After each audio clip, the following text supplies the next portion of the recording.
기철 씨는 환갑 나이의 기타리스트입니다.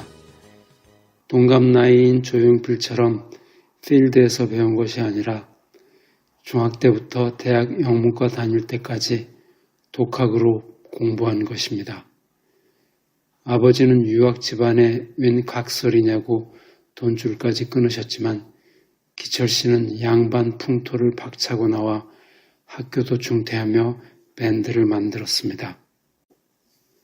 하지만 밴드는 불화가 일어서 이내 해체할 수밖에 없었고 그 다음부터는 혼자 수련하다가 아름아름으로 세션 일을 했는데 그게 그만 업이 되고 말았습니다.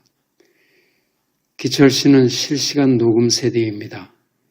실수하면 녹음실 비용이 배로 깨지니까 제작자는 단가가 좀 높더라도 기철 씨 같은 실력자를 썼습니다. 하루에 6탄까지도 뛰었습니다. 그때 큰 돈 벌어서 집까지 사고 결혼도 했죠. 하지만 녹음 기술이 좋아지며 일이 엄청 줄었습니다. 놀기 뭐해 지방 재즈바에서 연주를 했는데 거기서 퇴역 코미디언인 상민이 형을 만났습니다. 상민이 형은 기철 씨 필이 좋다며 같이 미국 공연을 하자고 하였습니다. 공연 작품은 상민이 형이 개발한 암스트롱 변사극입니다. 형이 직접 루이 암스트롱 영상을 돌리며 변사역을 하고 연주 흉내까지 내죠. 기철 씨는 거기에 맞춰 기타를 연주합니다. 미국에 있는 한인회 친구가 초청해서 성사된 것입니다. LA에 이어 시카고, 뉴욕, 마지막으로 워싱턴 DC까지 총 10회의 공연입니다. 뉴욕 롱아일랜드 공연을 끝낸 그날 한 교포의 식사 대접으로 맨하탄에서 먹고 마셨습니다. 식사 후에 상민이 형이 2차 가려는 듯 슬쩍 기철 씨를 따돌려서 기철 씨는 알아서 먼저 나왔습니다. 그날이 아버님 기일이니 조신해도 좋은 것입니다. 숙소는 허드슨강 건너 뉴저지에 있었습니다. 맨하탄은 너무 비싸니까요. 펜실베니아 역을 한 바퀴 돌아 전철을 탔습니다. 저널 스퀘어 역에 도착하여 술 전문 가게에서 싼 양주 2병을 샀습니다. 숙소에 도착하자 순식간에 다 마시고 쓰러졌습니다. 공연을 할수록 씁쓸했던 것입니다. 왜 따라온 걸까?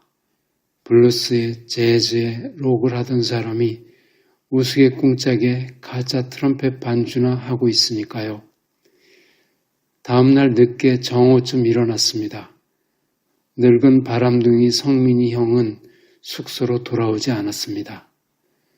아버님 제사까지 놓친 자책보다 속이 쓰려서 미칠 지경이었습니다.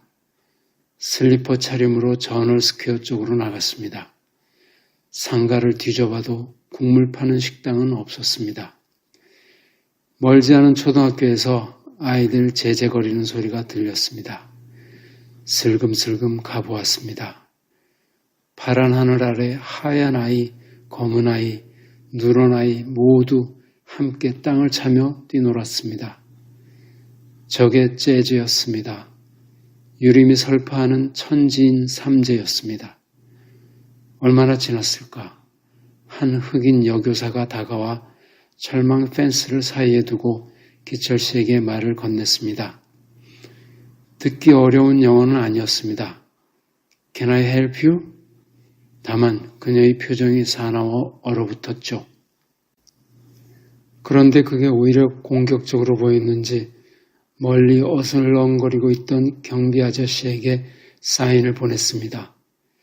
경비 아저씨는 이내 알았다는 듯 전화기를 들었는데 이후 전시체제처럼 뭔가 착착 진행됐습니다. 와, 미국 참.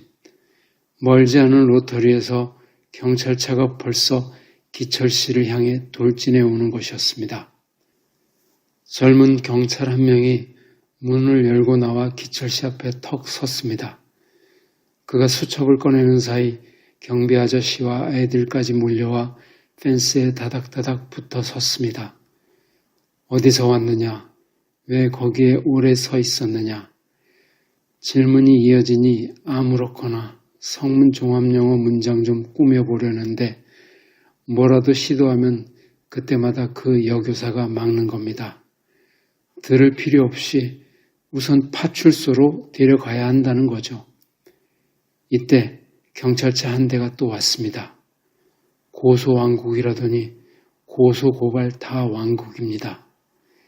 이번엔 50대 중반으로 보이는 중년 경찰이었습니다. 이제 그가 전담하려는 듯 모두를 물렸습니다.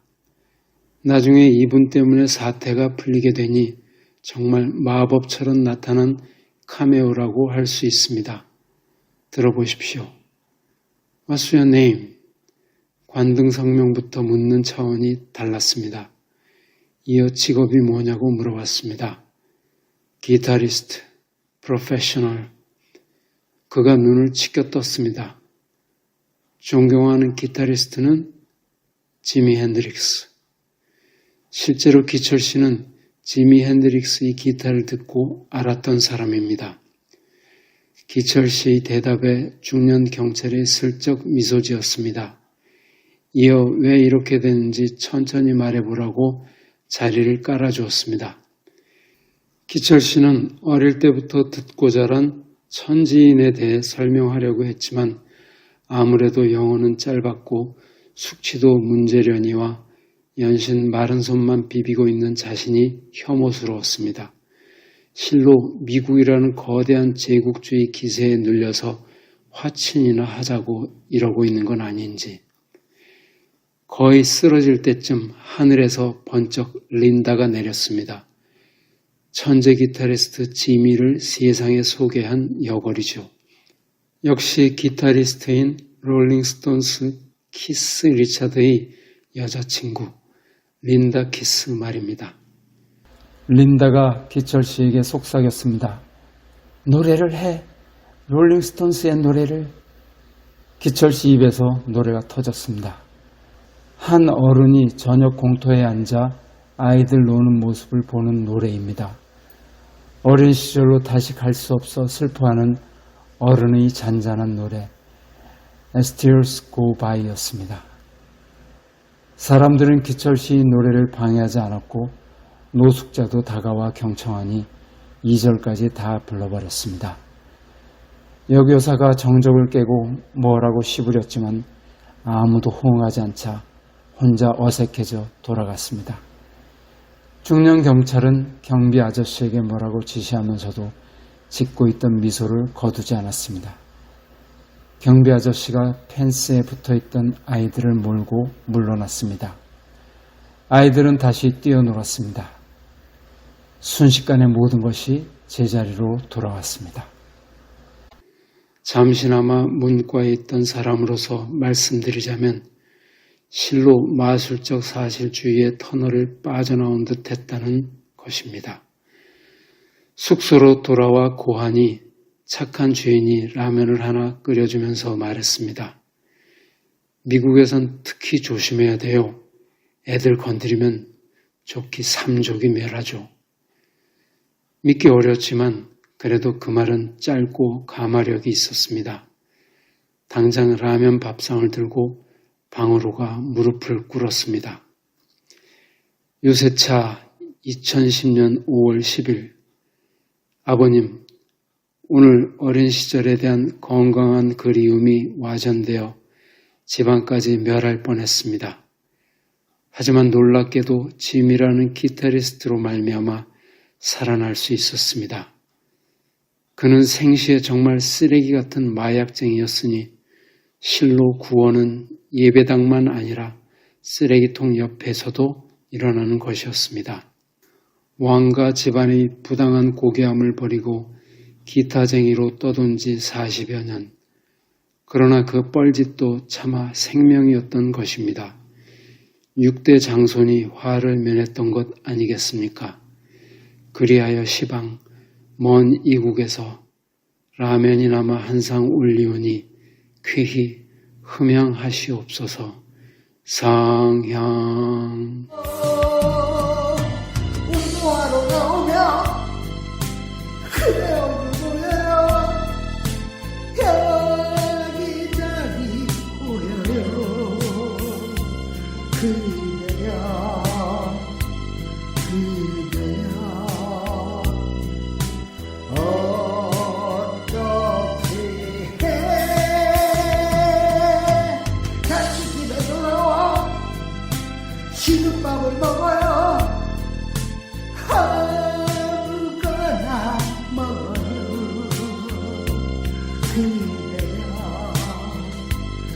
음.